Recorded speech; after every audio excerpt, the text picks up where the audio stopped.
Right, so first of all, thank you for coming. I'm aware that no speaker likes to be up against something else at the same time slot that they're particularly worried about.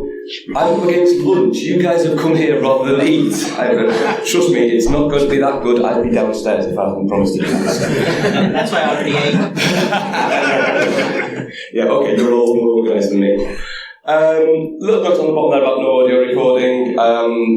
We are videoing it, don't worry about that. The reason for that I'll talk about in a little bit, but I'm talking about real people, I'm talking about real crimes that actually happened. In my head and in my run-throughs, I do not link those two up. I just need the fallback in case my sort of mouth gets the better of me and I accidentally link those two up intentionally or otherwise. I just think I'll get rid of any evidence.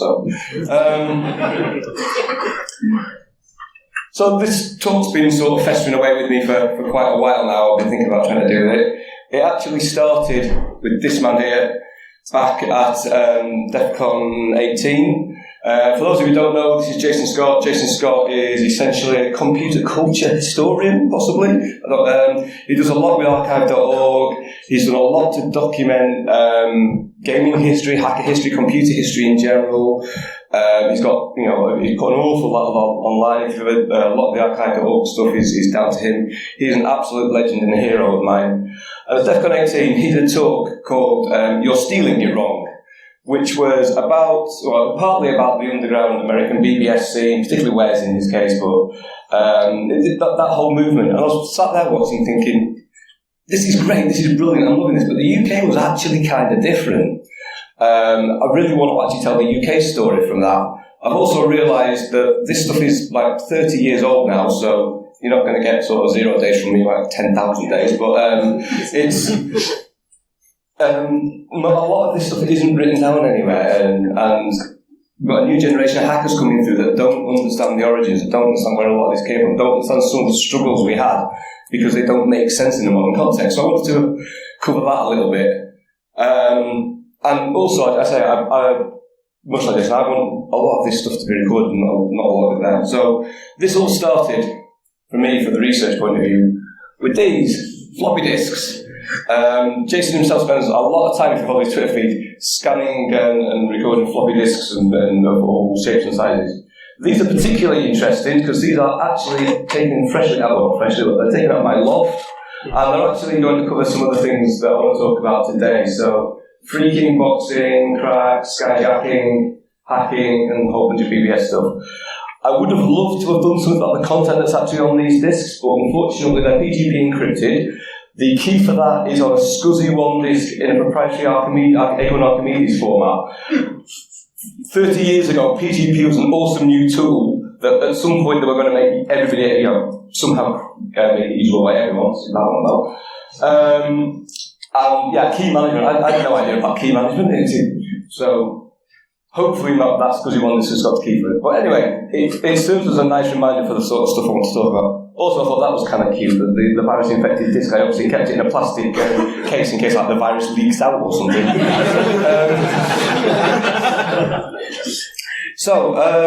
This talk today, as I mentioned just at the start of this, it does talk about real people, it does talk about things that were actually crimes. A lot of this is accurate, a lot of this is folklore, stories that have been told over time. Some of it is inaccurate because I need it to be, because you have to protect people involved. Some of it is inaccurate because it's 30 years old. So take everything with a little bit of pinch of salt. You have to work out for yourself which bits are above and below and which bits aren't. Part of the reason for that, and part of the reason, again, the difference between the UK and the US, in the US they have a statute of limitations for just about everything. So after a certain amount of time, things stop being a crime. For almost everything, there's no such thing in the UK. There are for a few specific crimes, but certainly for computer misuse, that sort of thing, there's no kind of statute of limitations in this country. Well, there kind of is if you're an MP. Apparently, if you're an MP and you go hacking websites in your youth, it's kind of a useful, fun joke, and we can all get away with it, and it's no longer a crime. But in real terms, what that potential future PM did there is still very much punishable. So, don't expect me to name names and call people out for what they did. Also, by the way, this wasn't part of the talk, but I have a habit of mimicking the people I'm around and things I've heard, the language patterns I've got. Darren's talk just before this was absolutely brilliant, but it has increased the chances of me swearing dramatically. So, yeah, why we're doing this, I touched on this a second ago. The reason I wanted to do this is because I'm getting on a bit. There are a lot of people from the scene from my age that either aren't around anymore in either figurative or literal sense, and the stories are getting forgotten because truth is there are not too many, there are a lot of hackers that spent far too long in the 90s in that kind of state. And it kind of means that nowadays we've all got minds very much like this guy, which means pretty much my mind has turned entirely to Swiss cheese. So, again, if some of these bits are wrong, come and tell me afterwards. This has started as a fun little project for me. In the last few weeks, so many of the people that I knew through these days have come out of the woodwork and got into contact. It's made me realise at the time how much on the fringes I was, so there's probably going to be people in the audience thinking, but Glenn, you didn't know the real bit of this. This is just my little slice of it, and I say I've been finding out so many more interesting backstories this last week. In fact, even literally in the pub last night, people were telling me DNSCon stories for things that I'd completely been unaware of. So where are we? So, starts like all stories when I were a lad, and this was before the Twitter thread a couple of weeks ago, of course, trying to look at ourselves. So, as I mentioned, comparing to the US, the main thing that we had that hampered the phreaking scene, the phone-based scene in this country in the late 80s, early 90s, we didn't have flat rate phone calls. America had a great thing. Described it as free the other day. They didn't have free local phone calls, it was a flat rate. You paid one fee, you stayed alive as long as you wanted. We didn't have that. If you look at list of charges, we found out it was kind of up to 50p for 3 minutes for a national rate, still 20p for 3. You could soon rack up charges, and most people that I know that talk about this, they've got a story of them when they're first getting into it, that first 500, 600, 700 quid phone bill that their parents got before they realised. I was going to say, Gareth and James looked at each other up. So, whilst whilst part of what we'll talk about is there were some ways around that. That first step was a lot harder in the UK. The BBS scene flourished in America because anyone could throw up a local BBS and anyone in their local area code paid one fee, connected as long as they wanted, and that was it. In the UK, until you worked out how not to pay for it, it was going to get on, get those one or two bits of really useful information, get off before your parents took the phone off you. So, the other bit I want to talk about that made it really hard over here is certainly by the late 80s when I got involved with this, the UK's phone system worked really well. America's was still broken. America, the whole premise of it, I'm hoping you've all heard of blue boxing. The whole premise of American blue boxing was that the control tones that the phones used to say call started, call ending, all those management signals were sent down the same bit of copper as the voice. Therefore, mimic the tones, mimic the phone system. BT weren't that stupid. BT did, most of that did. As far as the system X was concerned, BT weren't that stupid. All the signaling was done out of band, so you could play whatever fancy tunes you liked down the phone, and there was not really a lot you could do with it. So by the time our story starts, as it says there, boxing in the UK more or less dead, and that's kind of it was in some ways. Second bit of that, the fact, let's go back to that, comparing it to today, something that, again, younger colleagues that I talk to don't really understand. Consumer internet access wasn't a thing. You couldn't just get a Demon account or you couldn't just get like a BT account or an ISP account and download it at home. Big businesses could do it, some universities could do it, you couldn't just do it at home. It was unthinkable to do it at that time. The nearest we got, certainly at my sort of age, to getting that, if you didn't work for some huge megacorp, was universities. But even then, universities, certainly the beginning of this story, they had their own network. It's still there today, it's called Janet. It was still called Janet then. However, Janet back then wasn't actually integrated with the internet. It was its own separate thing. It had its own separate naming conventions. The domain name ordering was the wrong way around by modern standards. It was a very interesting thing, So just getting out onto the internet was very hard. So, little snippet taken from the alt.ph UK Usenet group FAQ. We'll talk a little bit more about that later. I don't have a POP, so I'll put it present in my local area. What can I do? So, mentions universities, mentions looking on qualified web pages, and that's something we'll keep coming back to. But yeah, the fact that we were FAQ explaining trying how to get out onto the internet. Still to this day, this isn't something I pulled from Wayback Machine. This page is still live on w3.org today. It explains that if you're on Janet, you're going to have to essentially telnet into nsfrelay.telnet, use that as a jump box to get on the internet. So you could get from the UK academic network onto the internet, but it was all, you had to go through these relay services. It wasn't directly connected. There were email gateways, there were telnet gateways, and one of the more interesting ones was an FTP gateway that they set up. It was all sort of unauthenticated back then. You created an account that was just a username. There was no passwords or anything like that. You log into it, you go from America, you pull some software down from an American site, you leave it sat at Imperial College, which is where the relays were. You can get to that from Janet and plug it back to your machine, which is great. Except when you realise that thing in the middle is just unlimited, unauthenticated file storage. So Imperial College really just had the world's biggest ware server. Allegedly.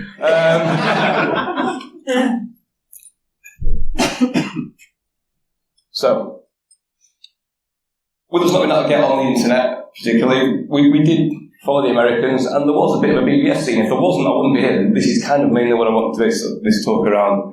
Again, this over here is actually from one of the few not PGP encrypted disks I've still got. I've redacted a little bit just in case somebody decides to go on a 30-year-old phone number to see whether somebody really has still got a BBS on the end of it. Quite different to the American scene. The American scene, there was quite a lot of having a legit board with hacking sections on it. That happened over here, but most of the hacking boards were brazen out and out. We are fitting really well with Darren's talk. It seems to have come full circle. It's really, we are kids doing crime. So they were mostly brazen about it. To get on these things, it was a trust and reputation-based system. There was usually like a long questionnaire of like prove your lead hacking skills. Also, the fact that what other boards are you on? Because once you got on one board, it was relatively easy to say, well, I've also got an account over here, and it was a delegation of trust thing. It's like, oh, you've got to get on that board. They think you're okay. We must think you're okay. And it was a really, really easy system to gain. One of the things I learned to do at a very young age was how to use a reference library properly. So I used to do that Morecambe Public Library. BT's entire catalogue of technical documents were all properly published in archives, so I could just go to the library and go, can you get me this, this and this? And 2 or 3 weeks later, pop into, oh Glenn, I've got you that book, and lo and behold, BT Technical Manual, just copy a few bits that sounded interesting out of that, post it on a bulletin board, and suddenly it's like, oh my God, he's got access to BT internal documents, he must be leads. It's like, no, I just had a mum that told me how to use a library. And that's it. And once you get into that, it got really, really easy. I hadn't really got any background or skills. I wasn't really, I was no hacker, but I kind of got into all these boards through that whole thing. And once you're in where you got all of them. For the boards themselves, again, if you're aware of the American scene back then, everyone had lovely ANSI adverts like that. Sadly, I couldn't really find this. One of the few UK ones I could find. And mainly it was an XE. You can imagine I was trying to actually get something, be able to get that to work, and was fun. But you can just very much sort of with the lead speak sort of style, very much showing off their prowess there with their 486 power with 4 mega RAM. It was all about showing off. Again, unauthorized access. We talk about UA a bit. One of the things I didn't realise existed when I started doing this was unauthorized access. One of my favourite boards. It was quite a serious one. It didn't, it wasn't sort of part of the keypad or whatever. I really loved it. I hadn't realised when I was trying to search for some sort of talk about see whether I could find some online references to it. I found a cache of a website that looked to be a complete dump of unauthorized access, and it's like, wow, this is amazing. Then found the master copy of it. Textiles.com, a Jason Scott project, obviously. So the one guy that started all this had a dump of one of the greatest bullets from my time. So it actually made me research a lot of the things that were in the back of my mind. Like, did that really happen? Was that really the thing? Like, it's all there. It's in the little box, I think. But again, just to show you that speeds from 24 up to 14.4. That's absolutely magical. Also, a little bit cheeky there, the fact that it's not just the phone number, it's the KB2 for line break. Basically, instructions for how to blue box to that, because, hey, why wouldn't you? The irony is, of course, if you knew how to blue box in the first place, you wouldn't need to be told that. That's kind of obvious. It's like sort of saying how to get to a building and saying by first opening the door and walking through it. It's kind of obvious. But again, there was the other end of the scale. Now, Beyond Fear, I did quite like Beyond Fear. Beyond Fear was quite fun, but it's this was very much the of its time. This was kids doing crime and showing up about it. So 200% HVAC. As HVAC common abbreviations or all these variations on that: freaking, cellular, cutting, hacking, cracking, ID, virus, stealing sounds, scans and scanning, use and drugs. Very, very interesting. It never really dawned on me until I started researching this. The fact that things like freaking, cellular abuse, hacking, nowadays, there's a wide hat element to that. It's not necessarily, you see those things, they're not necessarily bad. Back then, we'll just throw in viruses, schemes, and scams in there as well. Credit cards were openly trading on these things. It very much is, like I talked from this before that Darren was saying about it was the kids doing crime. There wasn't this whole thing of, we're doing this for the research, we're doing this because it's for the good of the community, we're making security better by doing this. It was, no, we're just kids owning boxes because it's funny. Again, obvious time, but it amuses me that somehow schemes and scams and credit cards, so carding, perfectly acceptable. However, where's wankers can fuck off? It's like perfectly good with trading credit cards, but dodgy software, no. Also, level of releases are never guessed. We're talking about your ability to actually read the content. ANSI only, ask the avatar, it was going to look like you're dissing people for the actual level of content support, their claim, their doubts of it. Finally, the last bit on there. 6 a.m., 6 p.m. weekends, 24 hours. This was really, really common in these days. There were very few bulbs that were 24/7 that were actually. Quite often it was a parents' phone line. Actually, it turned out most of these were probably business lines in the parents' houses that they needed to use as business phones during the week, in the evenings, the weekend. They also had to turn on his mother and can leave free board. So, taking through those floppies. One of those first interesting ones, freaking. It was a scene that I was 10 years ago, but it was really, really quite interesting, quite scary to do, and there were people in the scene that got sent down, so it wasn't the risk-free thing, but we mentioned before, boxing in the UK is more or less dead. The other part there, unless you're talking about foreign connections. So you couldn't really blue box PT System X stuff that was pretty much everywhere lately. However, if you found an 800 number that was free, that connected to a foreign phone system, there was an old C95 one that we have not like PTs, it was like the American standard, great, you dial your own 800 number, you go on their system and then you box out from there. So, again, straight from our PHUK FAQ, 0800 direct overseas lines, you are not charged with the company, you can just claim I've tried to get some actual proper empirical evidence for the fact that it was Trinidad and Tobago tourist office that must have paid millions and millions of pounds a year, or the China number was actually the Chinese embassy. These were all rumours with no idea whether they're true or not. There was rumours that a lot of people were using Channelline as well. Now, it makes no sense at all. You can't find anything to say that's actually true. It could be that they get outsourced onto some foreign part to do it. It just made no sense. But generally, going you land somewhere else, you forward, and certainly from reading back on some access, it was kind of unclear as to basically who you would be forwarding at that point. So just a few snips later, 889-400 used to go to Colombia and was possible, and then other places, Iceland, Colombia, Peru, China, and then quite a few. it was a strange way to use the UK phone system, was by not using the UK phone system. Again, I desperately tried, but there was things that folklore tales about Clyde, the network engineer that used to sit in Trinidad and sit on there on a chat system with them. And these are the nearest things I can find that, there's code 211 gets changed now changed from a ship Trinidad chat line to a cool Bahamas chat line. And then even recently, 2006, people talking about the old days of blue boxing through China and Trinidad and Tobago. So, for anybody watching this on the video, by the way, if you were around in this scene, please come and talk to me because I want more of this information. My memory is going rapidly, and I want to actually get a lot more of this document. No names on battles, but the stories. So the other bit I was going to talk about it here, but when I started trimming it down, it really wasn't that interesting. PBX is private branch exchange, is basically a phone system for an office. You don't get this office was so big, they had their own phone thing. Generally, it was a small number of 4 digits to identify the user, and then a similar size PIN. Unsurprisingly, 4-digit number. These weren't particularly hard to crack. And a story years ago, it was possibly in one of the books from the 90s, of a hacker who had taken root on one of these phone systems and was just dialing through all the boxes because he got Bruce was reading everybody's voicemail, and found another bunch of hackers that had already set up one of these on there. Similarly, calling cards, these were used massively, but from a tech point of view, from a modern hacker, there's nothing interesting about it.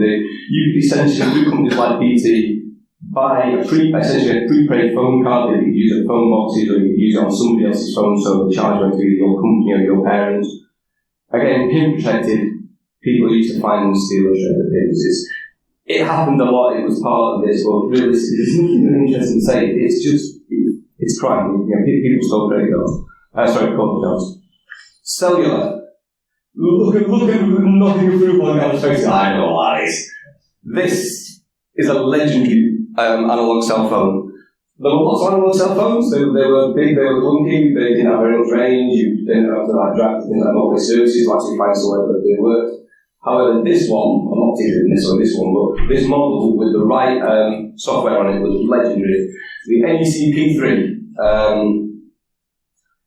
Essentially, somebody did either leaked or reverse engineer or something, an engineer's test run for it. So, as well as actually just dialing people and being charged for them, you could reprogram the phone's, what was known as the pair, the phone number and the electronic serial number. I'll talk more about pairs in a minute. But you could also scan for it, so you could use it literally like a scanner. You could start at one end of the radio frequency that it supported and just listen for calls, and they found one just literally like an auto search on your car stereo. They were brilliant.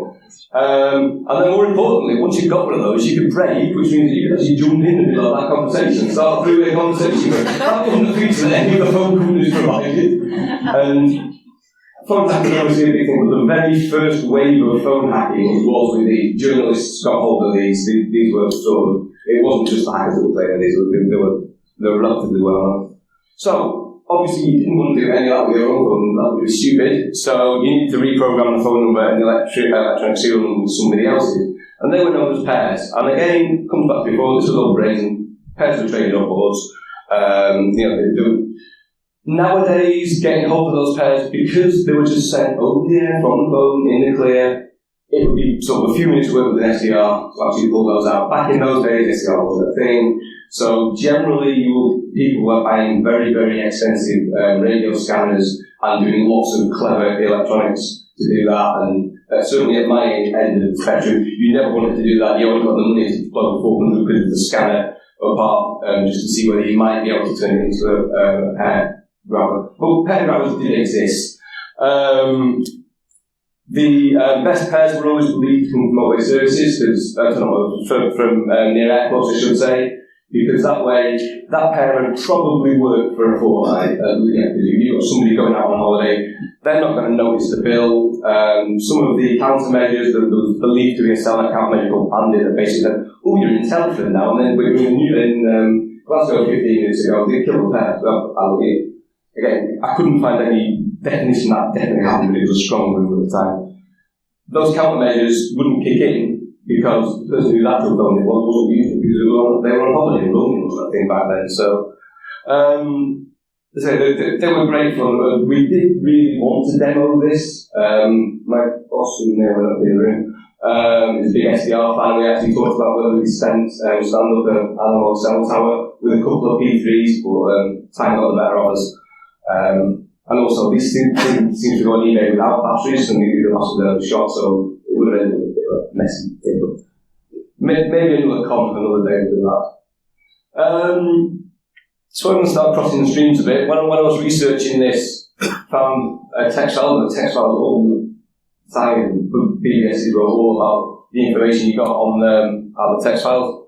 So I think on notepads to that, and it's like, group greetings from Energizer, Coldfire, Slantil, Cyber, agents of a hostile power. These were pretty common at the end of files. You know, you do your little document on how to do a thing, and then you call out your little group on there. I'll come back to that slide in a minute. Next floppy on our list, hacking. This was really weird because the internet was already ahead of the BBSs on this. The internet was very different.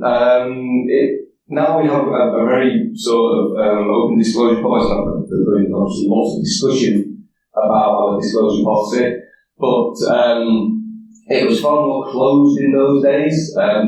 Invite-only mailing lists and security support. There was no concept or very little concept of vendor-driven alerts for security things or cert-type advisories. The nearest we got was a UK group called 8LGM, and to this day I can never remember whether it's 8 Little Green Men or 8 Leg Group Machine. But they were a group of hackers, and they made their name putting out what is now very much like the format that Cert did for advisories. But back in those days, that was like a really cutting-edge thing. Nobody was sharing the information on how it hacked, no one was one of the first ones. And then 2002, which is kind of after this, full disclosure started, you know. But there were a few websites that had some good stuff on it. Arnie's page had loads and loads of unique stuff on it. So nowadays it looks like really obvious stuff. You're using cron tab to get things to elevate privileges, stuff like that. It's all sort of offensive security 101 stuff. But back then it was gold dust because nobody was talking about it. And of course, IRC and Usenet. And I realised because I've walked away and I'm not reading the slide notes, I've not talked about that picture. Because obviously this was the 90s, so we all looked like that. That was how every hacker looked in the 90s. In fact, when we went to like swanky Manhattan parties, we decided that we'd all go in football shirts. That's a 94 Arsenal goalkeeper shirt. And another goalkeeper shirt. I don't remember actually being big on football jerseys, to be fair. But, so anyway, as far as 90s hacking goes, that's only the second best one. This is your quintessential hacker movie. So I meant to actually do this section with that downside, because they were real 90s hackers, not the Johnny Lingler and I think of the names. Anyway, what else have I missed from there? Because I've walked away from my slides. So hacking, I say, it wasn't the boards weren't big on it. Lots of them were very big on this, though.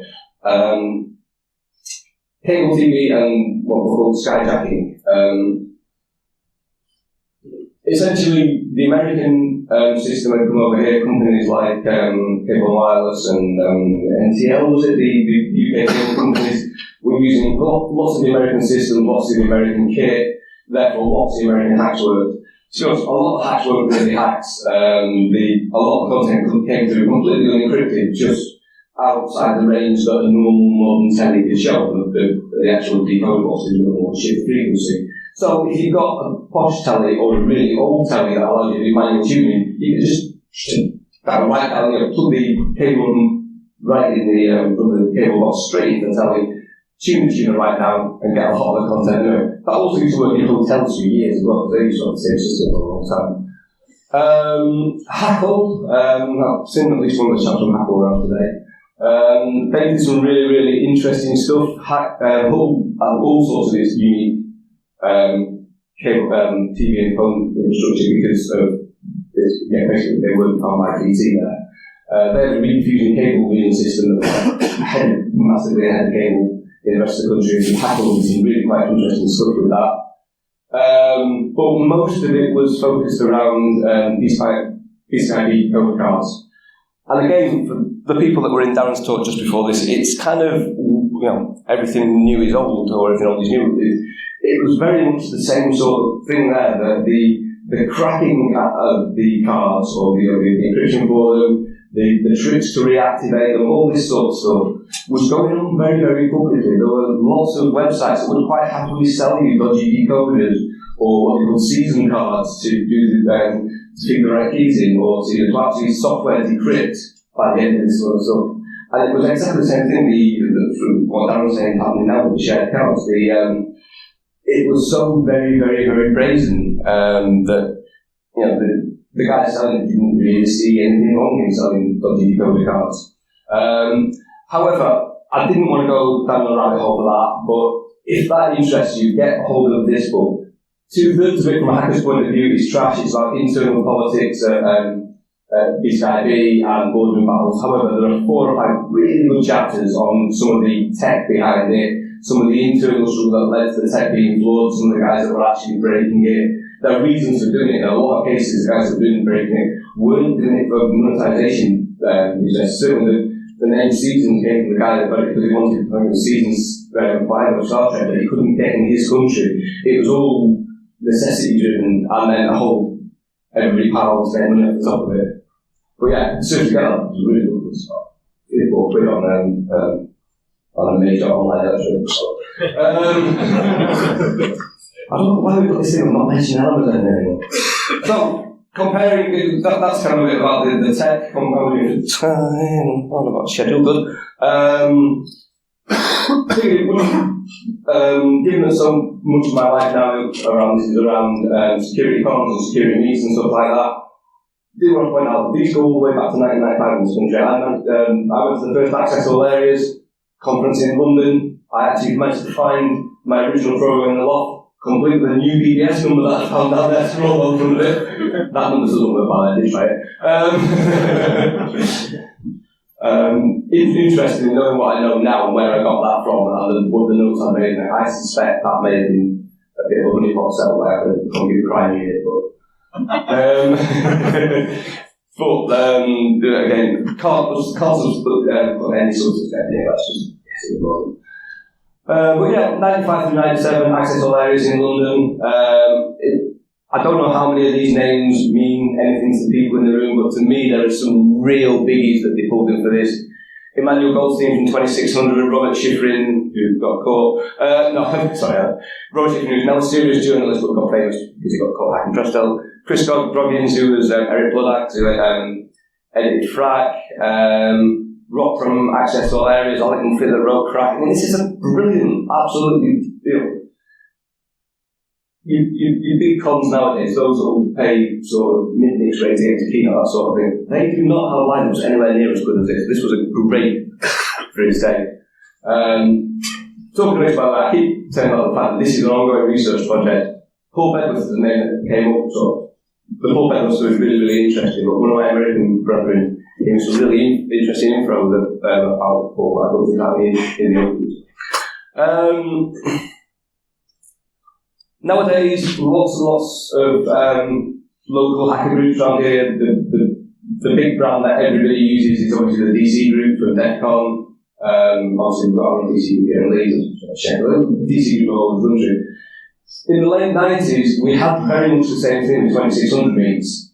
First UK one started down in London, met by the arcade machine in Trocadero. Myself and Captain B started off Manchester, which then we kind of dropped out of that after a few months. We got taken over by Coldfire and Cyberjunkie, who names you may or may not know. Talking to people around here, Leeds had quite an active scene. Obviously, I lived on the right side of the pen in those days before I got exiled over here. So I didn't really know much about the Leeds scene, but apparently talking to people like Matt Hull, Leeds had quite a few. And just searching around in some of the newsgroup posts, we had them everywhere. And then again, because Hull had to be different, we had Hackle rather than Dressing. That was quite a scene. And it was it wasn't like today where it's grown-up security professionals trying to train the next generation, trying to share their knowledge. This generally was a lot of kids doing crime. Sorry, I just realised it's got that stuck in my head now. I absolutely love it. If anyone hasn't watched this video, go and look online. Go and look at the video, it was brilliant. So, as well as the cons, we have the groups. I'd say we have thousands, literally every little big has its own little leaky thing that put their releases out. But we didn't really have anything in the UK like Cult of the Dead Cow or Loft or LD and LD. If you're on my age, these were like the big American hacking supergroups. I mean, again, if these don't mean anything to you, read up particularly on Loft and CDC. There's a Johnny Member just about just before Christmas on Cult of the Dead Cow. And their story is amazing. They just kind of went from PBS kids to essentially being sat on in front of the Senate explaining how they could take out the internet in a matter of minutes. So the stuff that we got, the local groups in the UK, there was 8 LDF, so there was a little green mail rate, I can't remember. But their advisories made going quite a big name. Their bus sadly gave them a slightly bigger name. But so we had lots of local groups. And we did try and emulate, these groups did try and emulate the Americans. And one of the big things that the American groups were really into was dumpster diving. They'd go, they'd get a dumpster, and they'd look through it for things like lists of passwords, technical manuals, thrown out kit, that sort of thing. And it's almost like in the UK scene, certainly some of the stories I got from that were, it's like, we'd taken a rough technical description of what a dumpster was and kind of refigured that because it's kind of square, it's got a wheel at each corner, it's got a couple of doors on it. So that qualifies as a dumpster, doesn't it?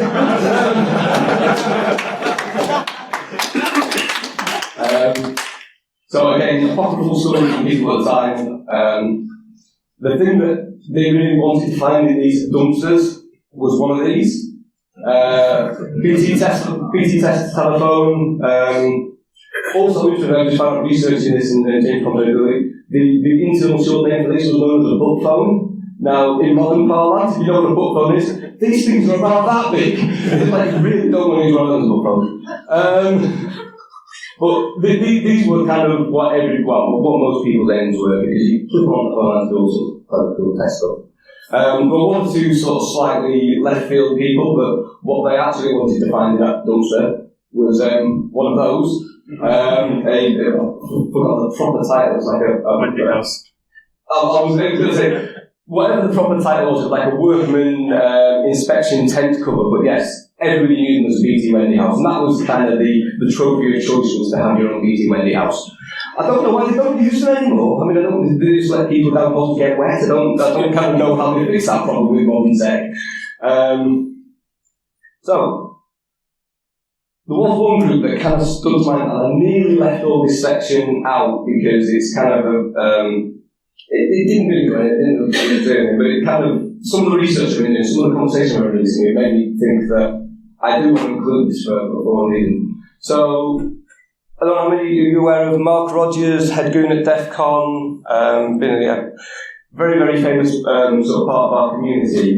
A couple of years ago, when there was trouble with DEF CON with the hotels doing unannounced, unauthenticated room inspections, Mark as head goon felt obliged to kind of tender his resignation because he saw it as a problem as well. Thankfully, the entire community went, Mark, not your fault, that was stupid. But his letter was really interesting. It actually triggered a few thoughts in my mind that haven't triggered right at this point, probably 25 years. I've been known by many names: Cyber Junkie, CJ, Mark, also known as Cyber quite a lot. It's not like, in this day and age, I was also called Cyber, sounds a bit, but yeah, it kind of got me thinking. So I knew Mark, he was part of 2600 Manchester, he's a great guy. Then kept on reading. I had some close friends, formed one of Britain's first hacking gangs, AOHP, currently the UKCC and the 90's. All hackers were naive individuals led by agents of a hostile power, and that's something like lit flame in there. It's like, agents of a hostile power, and it's like, I'm sure that rings some bells. It's like, oh yeah, actually, agents of a hostile power, energy, coal fire, Chase, Simon, and this guy. And they did get quite a lot of press and attention. It's like, New Scientist, a pretty respected publication, one group, they put out a press release saying they only had to like it. Again, the same thing, it's like, quote from John Austin, that this global computer hackers will be taking advantage by ages for hostile power.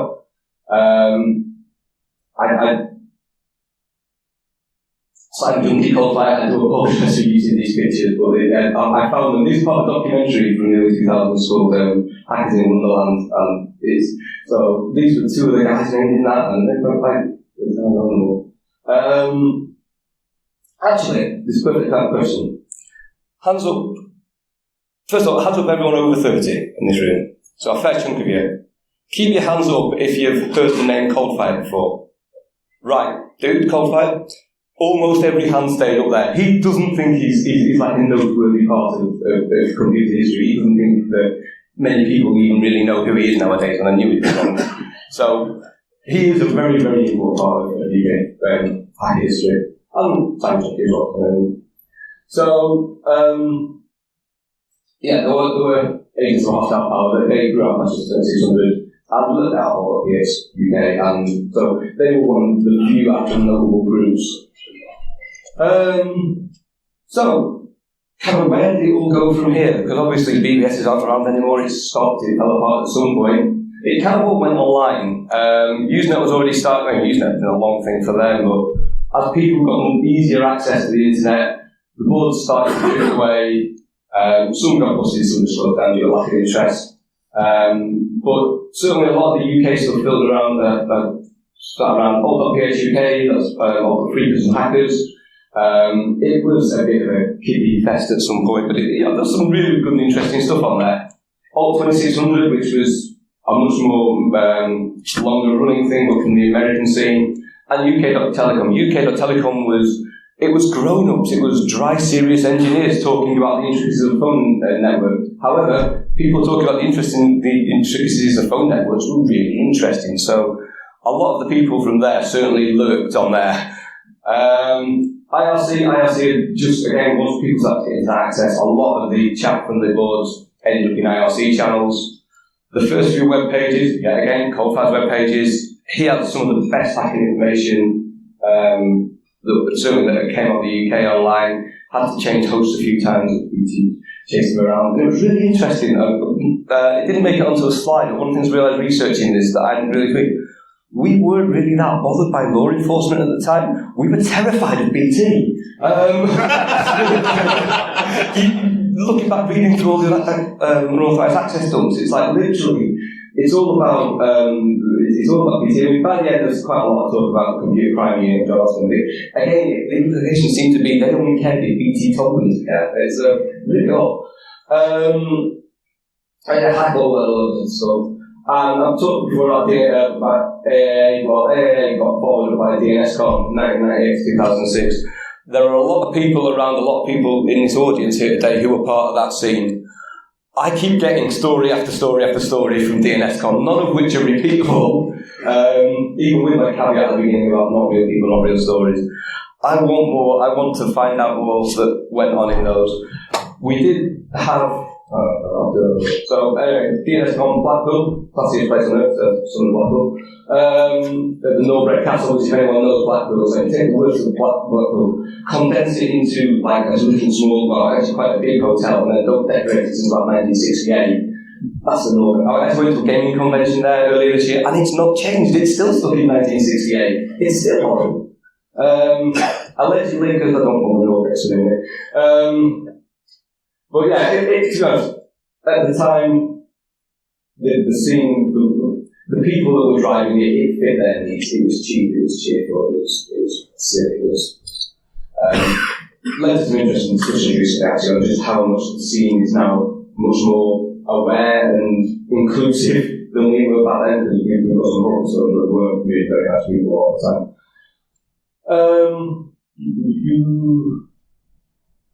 So, where do we go from here? I have to get Bushman's in there somewhere. This started life wondering if I could manage to get a talk out of it. I didn't think there was enough content for a talk, and it says at 47 minutes, that's nearly perfect. Obviously, I managed that. However, as I start scratching the surface, I get introduced to more and more people that I already knew. Realised that they were part of that scene, and we knew each other by handles, and I didn't realise that we'd already known each other well. People coming up with people whose optic is so good. I think I'm moderately good at Austin. However, people that I couldn't find suddenly popped up and went, "Hey, you really want to talk?" Yeah. And I'm now turned into like my little tiny version of Jason Scott, because I want to do for the UK scene. I want to get all this down. I want it all documented. I don't want to commit to doing DNS Con Reunion. I want somebody else to commit to doing DNS Con Reunion. I really want that to happen. However, no, not me. And that was kind of going to be where it was. And a couple of weeks ago, because the DC 151 venue is being refurbished at the moment, we had an unofficial one, no talk, we just kind of went to a pub. Mark, obviously Mark kind of runs this, brought along a famous American hacker, which shout out. We got drinking, and somehow, as these things happen, by the end of it, I'm writing a book. The thing is, though, now that much content, it's gone from thinking, I can't write a book. I mean, if any of you follow me on Twitter, I can't manage 140 characters, like a dozen titles. There's no way I can write a book. I also haven't got the time to write a book. If my wife's watching the video, I'm definitely not writing a book. This is the point where you can stop watching YouTube because you've heard I'm not writing a book. Right, so if any of you have got any stories for the book, well, yeah, I mean, that's a maybe, but the more people tell me stories, the more there's things inside me. It's like, I want to get all this down, because all these stories are going to disappear someday. So that was the 151 where I suddenly ended the book. That's kind of the end of my talk. Obviously, one of the reasons I was struggling to write this for such a long time is I couldn't work out where to end it. So there's no takeaways, there's nothing you've learned, there's nothing to add to wrapping up, there's no lessons from it. So it's like, okay, I'll end it like all good BS things, ended with a nice, anti-graphic goodbye. Whole bunch of greets. Some of these are people that have helped me put this together and be in contact. Some of it is just that wrote absolutely amazing content back in the day.